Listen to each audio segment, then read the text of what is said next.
Well, it is a rainy start to your Sunday, or wait, it's Saturday. Haven't gotten through the weekend totally just yet, but we're starting off with rain this morning. Watch out for a few rumbles of thunder possible tomorrow afternoon. And this morning on DC News Now, one DC community is grieving after a man was killed in a hit and run. The changes locals are asking for to prevent future accidents. Plus, a local animal shelter running out of space, how you can help adopt a dog before the new year.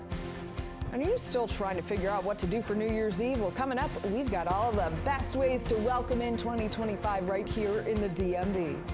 You're watching the station covering all of the DMV. This is DC News Now. Good morning, everyone. Thank you so much for joining us on DC News Now. I'm Haley Milon. Tosin Fagile has the morning off. Let's take a live look outside right now. Ooh, you can almost see the Washington Monument, but oh my goodness, is it hazy?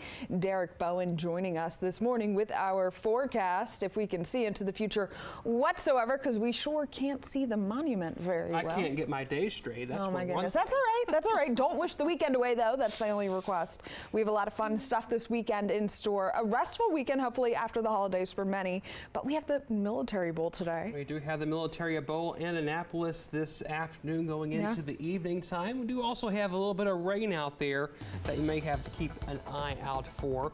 We have rain in 43 here in Washington right now. South-southeasterly winds slowing down a little bit at around 3 miles per hour, but we do have wind gusts here and there, especially back across the Blue Ridge Mountains, back off to the west of town as we head along I-66 as well as I-270 getting on to 70. We're seeing temperatures into the 40s this morning. We have a couple of 30s out there back across the high mountains to the west, Cumberland as well as Kaiser. They're going to warm up though quite a bit as they head about their afternoon. We're looking at, of course, those winds to kick on up not only today but also for your Sunday. Good southerly breeze could help temperatures bounce into the 60s as we go into your Sunday. We've already seen a good bit of rainfall out there, ranging anywhere from about 1/4 to 1/2 inch in spots. Even some locations may even seeing a bit more of that rainfall here and there. Much needed rain indeed. We have another round of rain not only for Sunday but also Tuesday.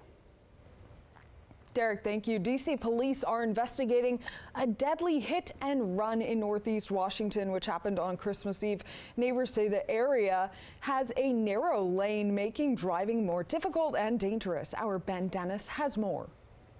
Right here is where that man was killed on Christmas Eve. The driver ran off. We're along C Street in Northeast, next to 16th and North Carolina Avenue. Neighbors tell me it used to be a lot wider. Now it's narrow to accommodate for a bike lane. In turn, curbs were installed, drivers running over them, including just today. Thankfully, though, the driver today not seriously hurt. And it's sad it took somebody to lose their life for this to come to what it is. Nearly 3 days after a man was killed in a hit and run, a woman waits for help to arrive after hitting a new curb Friday afternoon on C Street at 16th and North Carolina Avenue in Northeast. A car ran up in there about 3 months ago. Thank goodness wasn't nobody out. They jump the curb on a daily basis. How many times each day do you think? Like 5 to 6 times. Antonio Crudup grew up in a home on this block. He's among many neighbors we spoke with who say the new narrow section of road is causing drivers to crash. I don't know who developed this, but they did a crappy job, man. DC police say 66-year-old Ronnie Clark was hit and killed here on Christmas Eve. It was dark, around 7 o'clock. The vehicle involved ending up on the sidewalk. The cause of the crash under a microscope. It's exactly where neighbors see drivers frequently jumping new curbs installed for a new bike lane, and with a crosswalk big enough to fit a car. In the bike lane, they drive the bike lane. Skid marks are smeared on the side of concrete curbs, evidence that drivers are not taking notice of what's new. What do you want the city to do with this brand new intersection layout? What they need to do is change it back the way it was. You think more people are going to get hurt? Yes, it is. It's going to be more fatalities. I don't want to use that word, but you got to call it for what it is.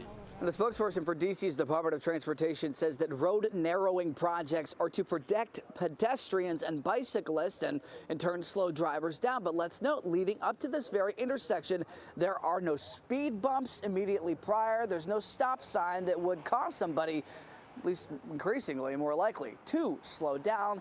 Time will tell if any changes here may or may not be made. In Northeast, Ben Dennis, back to you. Ben, thank you for that reporting. Developing now, Montgomery County Police have identified the woman who was hit and killed at a Giant parking lot on Thursday morning.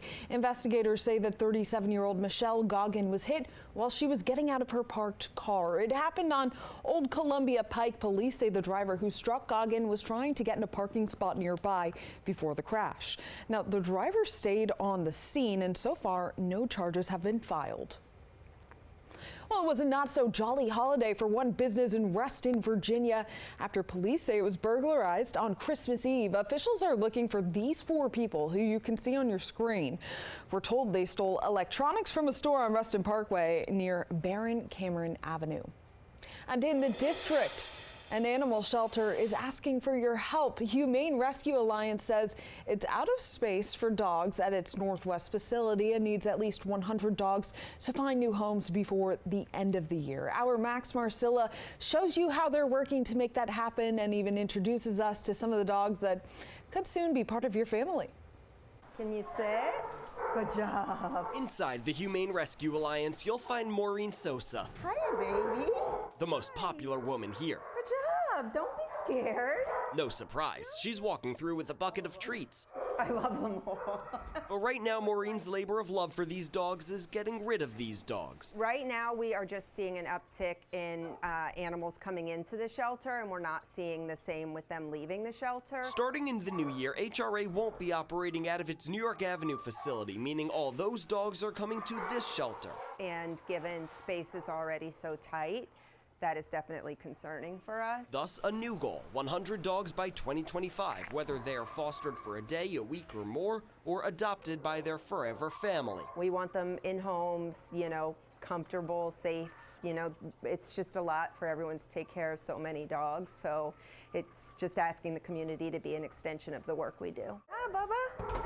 Oh. HRA started with around 200 dogs, not including the dogs currently being fostered, and they only have 115 spaces at the Oglethorpe shelter. Sosa says it's an all-hands-on-deck operation, and she's making a final push before the last weekend of the year. People will say, I saw on TV that you needed help, and they're coming in and helping. So the more we can get the word out there that we need help, I think the better shape we'll be. And if you want to take Milo or any of the other dogs here home, although I might call dibs on Milo, it's really easy. The Humane Rescue Alliance says the fosterings, that doesn't cost a dime. Adoption fees knocked down to $25 through the end of the year. Reporting in Northwest, Max Marcilla and Milo, DC News Now. Well, I think Milo's too comfortable to leave you, Max, there. Thank you for that reporting. A heads up for Metro riders. In addition to major construction, the Green Line will be single tracking between Georgia Avenue and Petworth and U Street today. This is so that crews can make track repairs at Columbia Heights.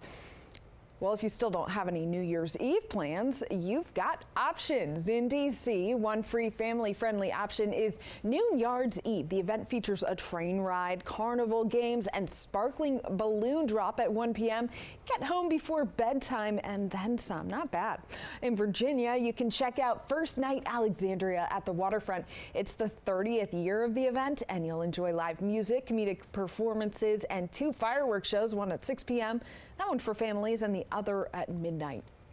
Across the river you go, you can listen to go-go music all night long. Bethesda Theater is hosting EU. That's a go-go funk band and recording artist Sugar Bear. The doors for that open at 8 p.m. Derek, today's got to be a restful day, I feel. You got to gear up for the new year, recover a little bit from Christmas Eve, Christmas. If you're celebrating Hanukkah, I know that's still ongoing, but maybe it's a cozy day.